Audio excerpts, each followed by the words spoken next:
Ito po yung ating taniman ng sili ngayon. Napakadaming damo, napakadumi. Pero hindi na po tayo gagamit ng kalabaw o hindi na natin aararuhin yan.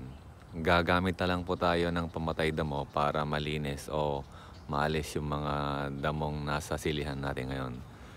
Magwa 1 month na po yung ating sili buhat nung may transplant.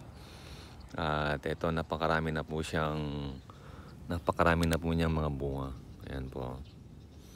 At ito yung mga damo na ating inesprehan ng glyphosate, silvate at sulfate. Paragis po ito. Kayang-kayang patayin ng mixture na yon. Yellow na po siya. Oh. Ang una natin lagay dito ay yung one side para mamatay lahat ng mynode. Tapos sinigundahan po natin ng glyphosate, sulfate at silhouette para matepok po lahat yung damo.